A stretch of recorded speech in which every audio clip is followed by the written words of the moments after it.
Is the White House about to weaponize the IRS against 260 million Americans? Well, the short answer is yes. And I want to address why this is, what they're planning on doing, and what you can expect moving forward. So, here's what I can tell you.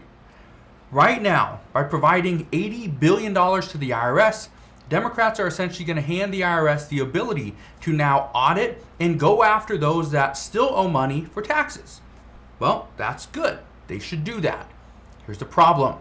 They will also go after those that they believe could owe additional taxes.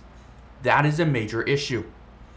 We know for more than a year, almost 2 years now, Democrats have done everything in their power to try to push some additional funding over towards the IRS.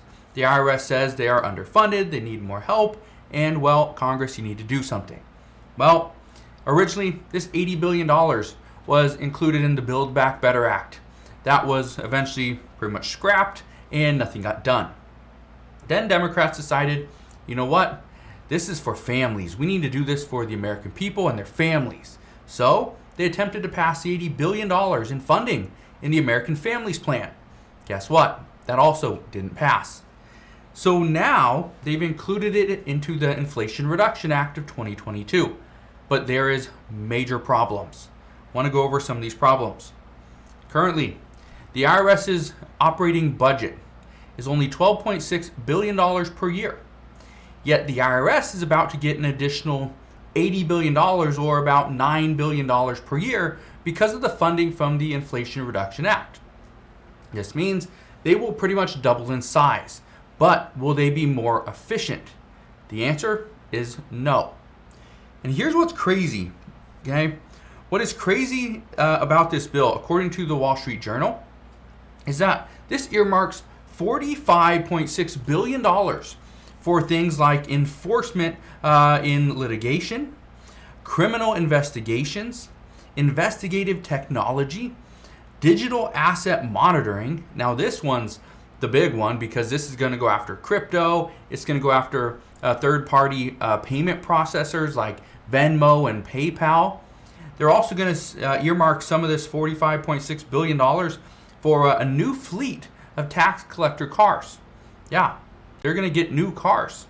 How great is that? We're struggling to get cars anyway, but yet the IRS is going to get a whole fleet of new cars? Well, that sounds like a great use of money. And then they say that the results are going to cause far more audits. All right. Well, here's the issue. We are hearing from multiple White House officials that no, this isn't going to cause any more audits on those that are making less money. It's going to be for the wealthy, right? Well, according to this bill, this additional $80 billion that the IRS is going to get, this is going to help bring in about $200 billion in additional revenue. Sounds good. Well, there's a problem here. The problem here is that it doesn't mean that they're only going to go after the extremely wealthy, which was originally stated. Even Treasury Secretary Janet Yellen, she stated last week that the IRS should not use this funding or additional funding to increase audits or the audit rates of taxpayers making less than $400,000 per year. Okay, but by not going after those that are making less than $400,000 per year, the IRS is essentially just going to target specific individuals. You see how that's not looking good for the Democratic Party? You see why this would not look good for the IRS? That certain individuals who make more than $400,000 per year, those are the ones that are going to be targeted. That's not a good look. But Treasury Secretary Janet Yellen also went on to say, and I quote, "Contrary to the misinformation from opponents of this legislation, small business or households earning $400,000 per year or less will not see an increase in the chances that they are audited." Okay, well, this is somewhat of a lie, and I want to explain why. Let me give you a little bit of a story here, okay? Now it's a made-up story, okay? But stick with me on this because it makes sense. Let's say somebody makes $600,000 per year. They're over that threshold. They're like, oh no, I'm going to get audited. I have an increased chance of getting audited.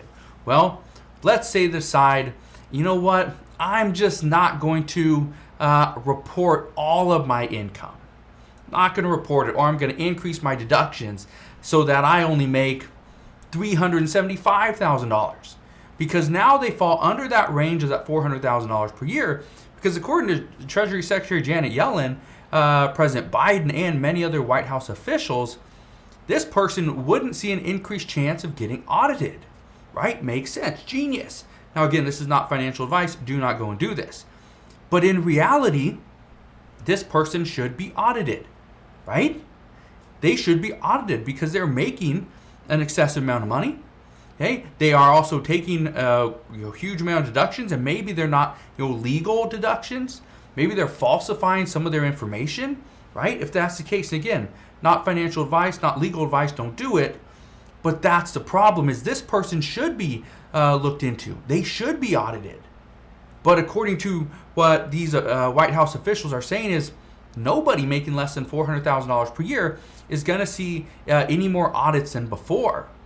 Again, this can't be true. We cannot do this because guess what? It just increases the chances of a scam, right?